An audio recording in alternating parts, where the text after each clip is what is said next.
Again, friends, this is Marilyn from tarotclarity.com, and thank you for tuning in to the fourth video in a series that I'm doing comparing the numbered pip cards of the TDM with the numbered major arcana cards that correspond to the same number. Although the Empress is only the number 3 card and the Fool has no number, I did include a video of the Fool, which is why this is the fourth card. Excuse me, this is the fourth video, despite being for the number 3, which is the Empress. Before I get into the meat of the tomato, I'd like to make reference to something that I learned or discovered after creating my last video on the Popess. I belong to a number of online tarot communities, and there's one community dedicated to the Tarot of Marseille, and I think it's called Tarot Via. And the owner of that group turned the group on to a book called How to Read a Church. Now, How to Read a Church, this book has nothing to do with tarot. However, it does have to do with the iconography of religious imagery that was relevant during the period of time that we know that tarot came to be, which was the Middle Ages and the Renaissance. And there's no escaping that there's abundant Christian iconography in a traditional tarot deck. Of particular interest in this book was how there's a little section on how to read a halo, different types of halos. And we're all probably familiar with the mandala halo or the cruciform or the triangular. I'm not really familiar with the hexagonal, except I'm sure I've seen it. But here's one that I've never seen before, which is a scroll form halo. And this halo was used to depict individuals who were currently alive when the painting was made. So they're not they're not people who have passed on into sainthood, but they are particularly enlightened or spiritual individuals who were alive during the time frame that the painting or sculpture was created of them. Now, I think you probably know where I'm going with this, although the scroll does not appear in the background of the Popess of the Visconti Sforza deck. By the time we get into the earliest cards of the Marseille tradition, we clearly have a scroll. You see? There's no denying that that's a scroll. Now, I'll admit that the scroll in this book shows the top being curled in, whereas on the Popess of these cards, the scroll is on the bottom, but maybe it doesn't matter. I don't know. But it does fit in nicely with the association of the Popess or the High Priestess as a particularly spiritual and enlightened woman. So I think that's a very interesting thing, and I wanted to, share that with you. It just goes to show, too, it clearly illustrates how this, after 43 years, and I've been practicing tarot for 43 years, and I'm still learning, I'm still picking up things. I'm still learning from other people. I'm still putting things together. It's a lifelong pursuit. There are people who say, "Oh, I've been reading tarot for 2 or 3 years. I'm really good." And I think you can have a certain level of proficiency and be able to read cards if you have like memorization or able to associate cards quickly with a concept or whatever. But I think really, gosh, you really shortchange yourself if you don't make it a lifelong commitment to learn. I mean, I'm not saying that you have to give up your life and become a tarot reader, but I mean, I've done other things in my life. I've had other careers, but, to have the interest, it's an unending source of a fascinating and just wonderful discovery. Trying to study the tarot all these years. So I'm just saying, don't shortchange yourself by just learning how to read cards in a couple of years. And okay, I know how to read cards.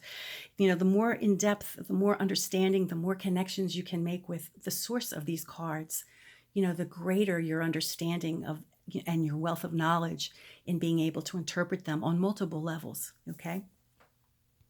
So please forgive me for my soapbox. I'm getting off. So moving on to the star of the video, which is the number 3 and how it connects to the Empress, if it does at all. Let's consider the impact that the number 3 has in our lives as human beings. 3, above and beyond number 1 and 2, is a number that definitely shows accumulation, abundance, and growth. 3 dots arranged in any way other than on a straight line creates the shape of a triangle.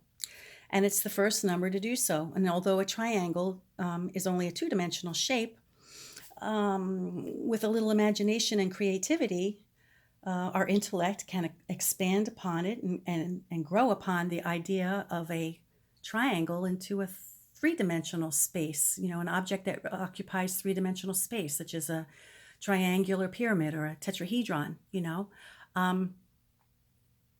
It does take a little bit of mental acuity to build upon a triangle, but that's the beginning.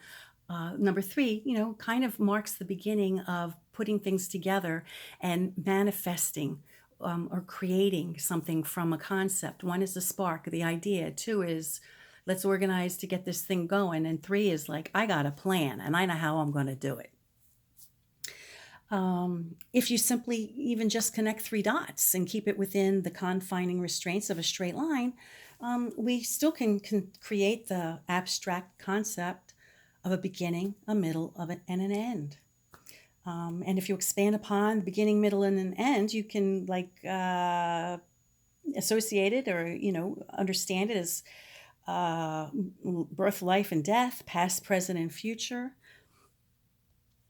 If you look in the time frame when the tarot was developed in medieval and Renaissance Europe, Italy in particular, and the iconography, was clearly religious in undertone, and the number 3 would have had significance as the Trinity, the Father, Son, and the Holy Ghost. But it didn't take Christianity to highlight the significance of the number 3, because the number 3 had religious and spiritual connotations all around the world, different continents, different periods of time. And so it's just that it captured the imagination of the Christian Europeans who developed the card system of tarot. However, the number 3 is not exclusively spiritual in that regard to Christianity. We have earth, sky, and maybe the ocean. We have physical body, our soul, and maybe our spirit. Soul and spirit could be the same thing, but at any rate, this 3 of 3 together, it suggests a kind of collaboration, a collaborative accumulation, whether it's 3 people getting together to do something or it's the concept of things occurring in 3. Along with past, present, and future, like I said, there's birth, life, and death. There's the Holy Trinity, which I also mentioned, but there's also the pagan concept of the girl maiden, when she becomes a mother, and then ultimately she becomes a crone. The triple goddess, in other words, of the pagan. We'll sometimes say that 3 times the charm, and that genies and leprechauns will grant us 3 wishes if we capture them. There's some not so great things that come packaged in 3s. Sometimes we'll say that death comes in 3s, or the law of return, which says whatever you put out there in the universe will come back to you 3-fold. So if we put out negative energies or actions, they'll come back to us to haunt us 3 times over. We'll often start a race or snap a photograph on the count of 1, 2, 3. 3 is a fascinating number for us humans. It's as complex as it is simple. So let's take a look at our pip cards. And for this display, for this video, I am presenting the 3s from the Visconti Sforza, the Vieville, the Noblet, and the Dodal. In other videos, I might use other decks, but these are the 3 that I'm using for this particular video.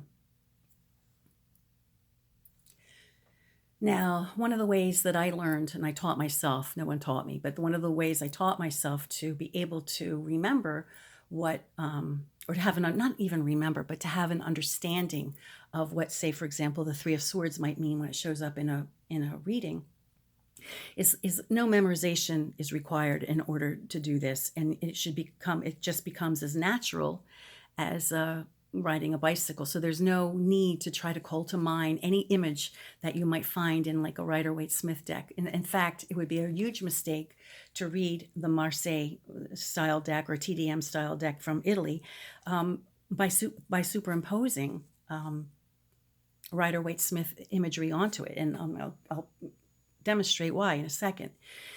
One of the ways that I learned how to taught myself how to read the tarot was to associate my understanding of a number, in this case we have 3, and connect it to the suit that it's on.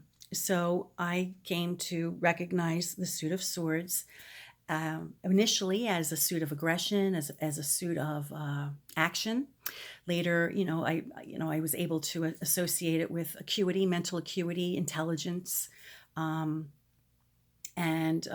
maybe even the idea of, a quarrelsome, for aggression, the brewing of a fight or a quarrel, because if we see 3 as an accumulation or the manifestation of something, it could be the manifestation of a collaborative effort to begin to embark on a intellectual pursuit, or a collaborative effort when 3 people are, beginning a quarrel, something is brewing amongst 3 people, 2's company, 3's a crowd, that kind of thing.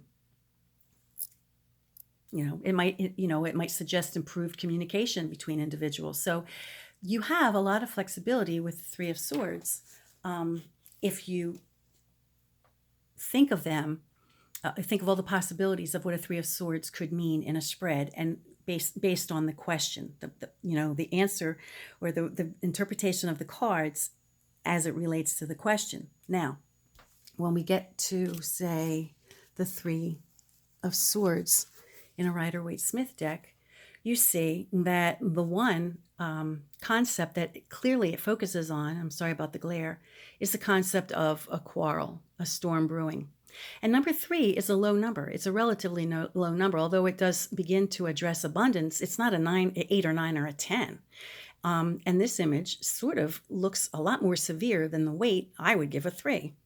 And if this card were to show up in a spread and a client sees it, and you try to pass it off as, well, it could be the beginning of a collaborative effort between intellectual friends who are, maybe doing a book together, or blah, blah, blah, blah, blah, or there's no way that the client's going to get past this image. It's not going to fly with them to say that this card means anything other than trouble on the way, And in that way, I maintain that the Rider-Waite-Smith or the Waite-Coleman-Smith deck and their types really do limit the understanding and the great wealth of information that could be attained from, say, a card like the 3 of Swords. It can mean so many other things above and beyond a quarrelsome situation.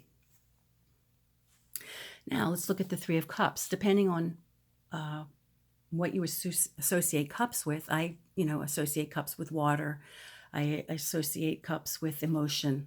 And then you take the three and you combine it with cups, and you get maybe the beginning of a collaborative pursuit, but not of an intellectual sort, maybe of a party, people getting together to celebrate something great. It could be a celebration. In an arrangement like this, that might be a suggestion that, well, 2's company, 3's a crowd, right? Depending on if the card appears right side up, upside down, and in relation to other cards that surround it, it may take on a different contextual meaning altogether. But combining the number with the understanding of the suit is not a bad way to start. After a while, you begin to, have more subtle interpretations of what the card, could mean in any given situation. But, combining the suit with the number is not a bad start. Let's get to the 3 of Batons. Now, for me, batons is an action kind of thing. It's creative energy, like the kind of energy you'd spend to build a fence or create a go-kart with your son, or paint a picture even. It's some type of physical manifestation of energy. Could be a passion, something that you love to do, a hobby, a life passion. It could represent my passion for tarot and learning tarot. Although batons, I don't normally associate batons themselves with, the education process, but I do associate it with having a passion for something that usually will manifest itself in a physical form. So it could be a suggestion that 3 people might get together and do decide to build a fence or to create something in the physical realm, some type of physical creative collaboration.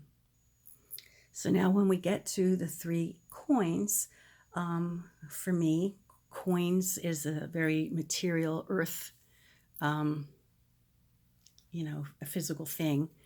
Different from batons because it's not necessarily energy in the physical world, but it's more like, for me, like physical health, wealth, and well-being, the beginning of a pursuit, accumulating money, like something's going to start to pay off, pan out,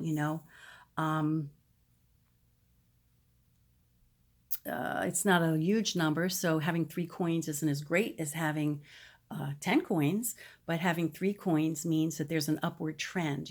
There's a trend for further growth. You think of the triangle and think of the pyramid that comes from it. So there's the groundwork, the beginning, the promise of the manifestation of going beyond a concept, going beyond the beginning stages and actually starting a project. So, health may improve, there could be an upward trend for the health to improve, or there could be a suggestion that money will improve, or there, a new source of income will come in, or, anything along those lines. Now, like I've mentioned, the combination of a number along with a suit is a good place to start, but it's not the be all and end all. For example, if 3 is the last card in a spread and there's other numbers, whether they're coins or not, but say you have in descending order from when they're laid, say you have like 7, 6, 5, 3, right? If 3 is the last number, then, it doesn't suggest growth, but more it kind of suggests a depletion of something, which could be a good thing if what is getting minimized is like stress or a bad spell of time, but it could also suggest a decrease in something good. So you have to bear in mind that just combining a number with the suit isn't always exactly how the card would be interpreted. Like I said, it's a good place to start, but you always have to look at everything else in a spread. No card is read in isolation. If you say the 3 of coins means this, or that the 3 of swords means this, you're never going to get past it, So you have to always bear in mind that it's the number, it's the suit, and it's its relationship and its dynamic with other cards. Okay, I'm going on another soapbox. I'm sorry about that. Okay, so with all the concepts that I've described for the value of the number 3, let's see how we can relate the information and connect the number 3 to the 3rd card of the major arcana, which is the Empress. Now, the Empress usually, not always, because we don't see it in the Visconti Sforza, but the Empress, by the time we get into French Marseille style cards, usually always presents herself with a shield, a scepter, and a crown. We have in the Vieville, the Noblet, and the Dodal. We have that as the case. In the Visconti Sforza, which predates,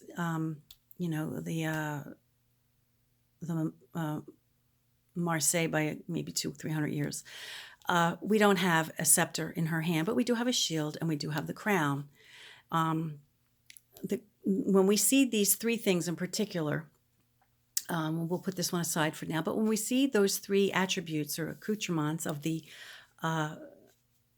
Empress, we immediately can identify this woman as a woman of great possibly political stature, certainly of societal stature. She's a person of great prominence, probably of great wealth, and she's a woman of the earthly realm. Her crown, although she has a crown just like the Popaz has, this is not a cripple-tiered crown. This is like a crown from the empire, the empirical crown from, like, empirical Rome or Byzantium or the Habsburgs or something like that. In fact, the imagery on the top of the orb sometimes mimics the image on the top of the crown. Not always, but a lot of times it does. It mimics. So we can identify this woman, as I said, as a very significant woman of the world. She is the Queen of Queens. She's unlike the Popaz, who's like a very spiritual, enlightened woman of the I guess the spirit world, or a different stratosphere. The Empress certainly is a woman who's earthbound. She belongs to the planet. She's a very earthbound woman. Now, let's investigate the items that help us identify the Empress's identity. Let's start with the shield. On the shield of all, including the Visconti Sforza, we see an eagle. In some instances, the eagle's wings face up. You can see they curl up here in the Noblet. And we see they clearly curl up in the Dodal. In the Visconti Sforza, they're downward pointing, as they are in the Vieville. I've read, although I can't remember it specifically, that the position of the wings, or the posture of the wings, does have significance in the type of eagle it is, or what the connotation is. I believe I read that if the wings point downward, it suggests great bravery. It's a mighty individual, and when they face upward, it's more of a protective posture, suggesting that the person who bears those arms would be a highly protective individual, or a mighty, fierce opponent type of individual. Now, it makes more sense for the downward wings to be attributed to a man than a female. However, given that for example, the Visconti Sforza cards always use the symbolism of the family name, it wouldn't be unusual then that they would depict their coat of arms as this particular kind of eagle, which may not, be protective, but, being a male-dominated system of identification would, make sense that it would be like a mighty family, with the downward wings. The Vieville, I'm not sure, where they got their source from. It could be also representational of something they copied someplace else, or representational of another family coat of arms that that the Empress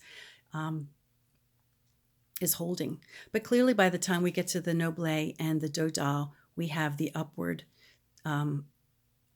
wings of the eagle, which kind of lend themselves to the protective nature of the Empress. And it'll be interesting when we get to number 4, the Emperor, to see if their eagles match. And I believe they have different eagles, but we'll see, because I can't remember off the top of my head. But whether the wings are upturned or downturned, it's kind of irrelevant, in the sense that the eagle itself is what really matters, and it has a long history as a regal creature, and many families throughout history in different areas of the world, not just the European Middle Ages, have chosen heraldic eagles, or just chose eagles as the representation of who they are, because let's face it, eagles are commanding creatures. They command the sky. They're huge, powerful, above the men of the world. And given that nobility has always identified themselves as the liaison between mere mortals and God, the eagle is a logical choice for an empire or kingdom to identify with and align their perceived power with. So the eagle is a very logical choice to show your dominance or your high-ranking position in the world, particularly if you have a title like emperor, empress, or king or queen. Another point of interest that I'd like to mention, and I know I'm spending a lot of time on the shield, but I think it's significant, is the cutout shape on the shield.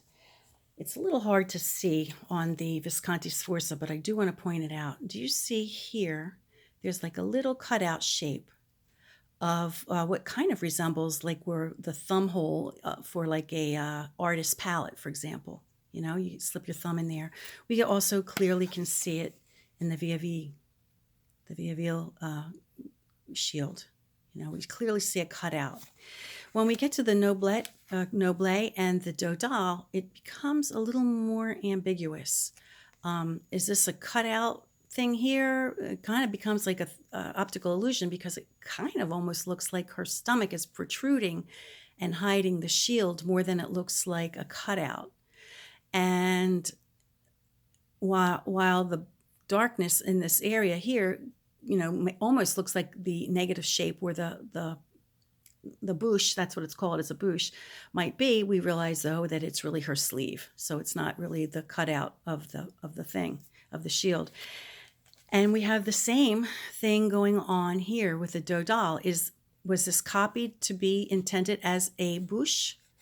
Or is this, again, an optical illusion with the stomach protruding over the shield? Like, did the artist, by the time it got to this artist creating this card, these cards, did the artist recognize it for what it was, which was a space through which a knight would hold his lance or his sword, you know, either when he's in a jousting tournament or in battle? You know, you would have, this would be, say, the shield, and this would be the hole, and you know, probably be on your left side most accurately because most people are and were, you know, right-handed. And more than likely, it would have been held by the left hand so that the sword or the lance would be able to pierce, you know, you'd have more maneuverability. You'd have greater protection for yourself if your lance could go through the shield rather than to the side. Because if your sword or your lance is to the side of the shield, then you're exposing your arm. But if it's behind the shield, except for that spot, you have greater protection. So at some point, what happened? Did it get kind of lost? You know, was something lost in translation?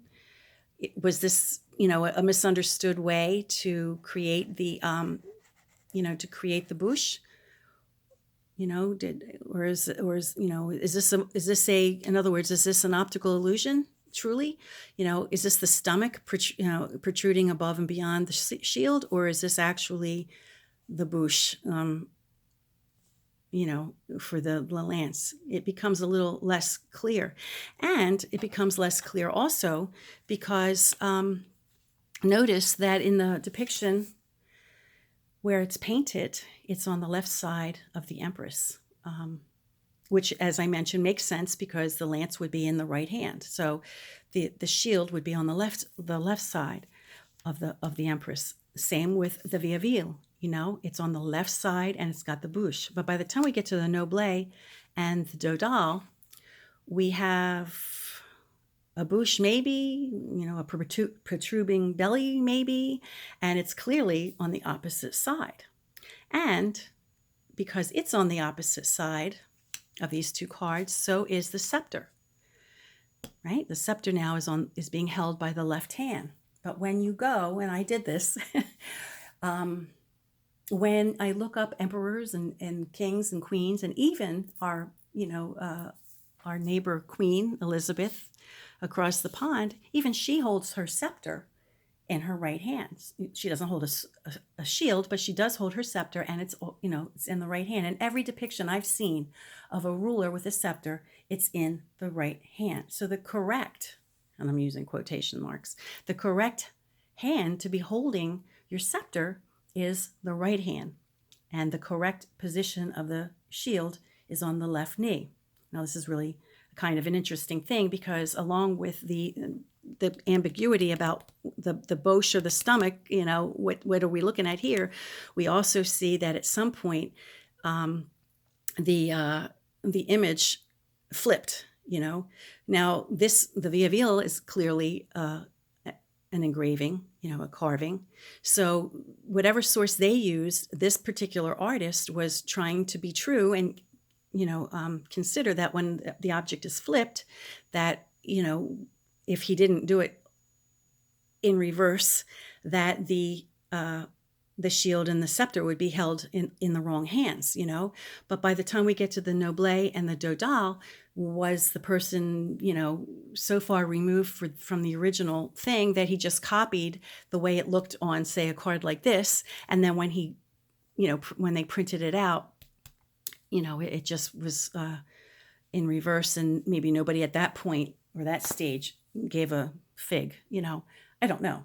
I really don't. I really can't say. And you know, with the painted image here, you know, we can clearly make out that there's a, her attire and her sleeves. What to me looks like falconry gloves. So I'm guessing that this particular person of the Visconti Sforza clan, because that's the way they rolled. They made depictions of people and their family on their cards. Whoever they chose to represent the Empress was probably enjoyed falconry. So I'm guessing that that's the reference to the green gloves. I could be mistaken, but that's my guess. So putting her aside, if we look to, these other empresses, the fabric of the clothing gets a little more ambiguous. Like here, it's pretty clear. There's a chair, there's a back of a chair, there's her garb, there's her legs, but we start to get a little confused, like what's going on here? Is this fabric or what is that? And by the time we get to the Noblet and the Dodal, like there's a lot of stuff going on. You can't really, your intellect tells you, oh, it's a woman seated at a throne. You get that. But when you really look at it and try to figure out the pieces, like what the heck is this thing right here? What the heck is this thing? You can see it more clearly in the Dodal. Like, what are these things? Where does that come from? And what's this? Her body's over here. So what the heck is this stuff? So there's a lot of fudging, it seems to me, aside from maybe they didn't engrave it properly so that it would print, the scepter and the shield on the right side. They also seem to start fudging what stuff is, which doesn't detract. But if you look at it from a historical perspective, it does kind of become curious. Like, what was the source? Was the Vieville looking at this? There's a lot of years between this card and this card. So was the Vieville looking at a different source? Where he and this particular artist had the mental clarity to engrave it in the opposite position so that when it printed out properly. And then, what happened when it got here? I love these two decks. I use them all the time, but, I have to ask, what happened? What got lost in translation with these two? So I've admittedly gone off on a tangent and I'd like to get back on track with, the association of the number 3 with our woman of the hour, the Empress, and how the number 3 might relate to her. I think this is one instance where I can forgive, if that's the word, and who am I to say forgive, but where I can understand how the occultists began to associate the Empress with the figure of the Empress with, say, with Isis, for example. Isis had a son. His name was Horus.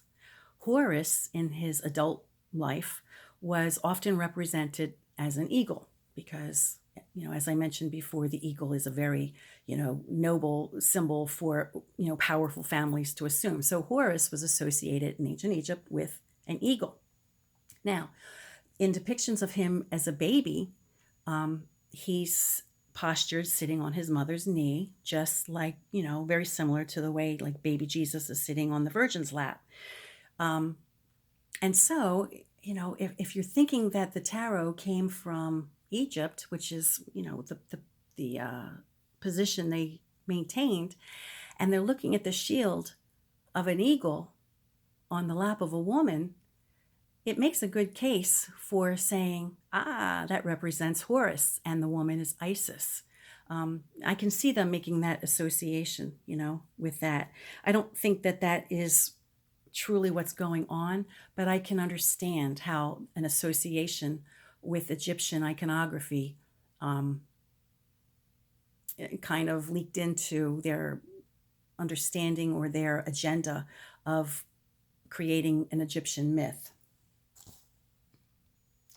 Now, one thing that struck me many years ago when I was on a tangent with Egyptian iconography for a different thing, not for tarot, but with something different, was that I learned that the symbol, the hieroglyph for a vulture, was the symbol that represented motherhood, because for some reason, whatever their reasons were, the vulture seemed to embody the characteristics or the qualities of a good mother. So the vulture was a symbol for motherhood in ancient Egyptian hieroglyphs. So is it really a stretch? And nobody said this, so please don't say that I'm saying that this is true. This is just my own thought process here.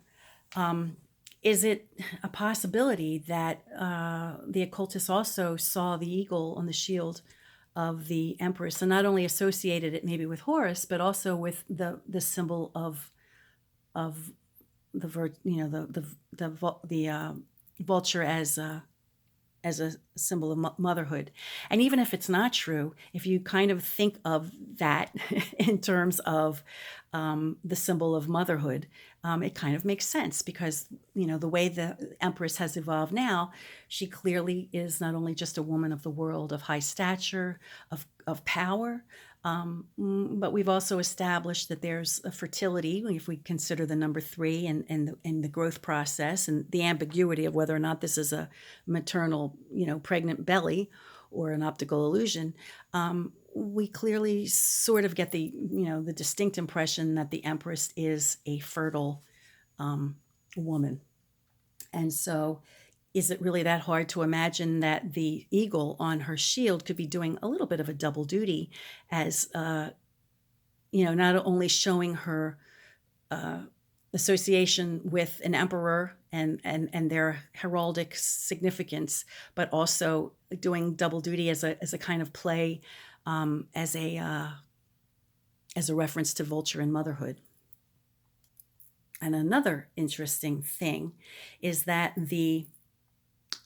if we look at it as Horus or as a symbol of motherhood sitting on a mother's knee, the Latin word for knee is genu, I don't know how to pronounce it, but it's Genu.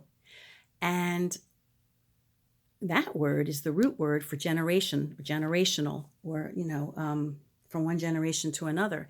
And so that also plays in with the number 3 and the meaning of the Empress as being a fertile number, as a promise, a number of promise, a number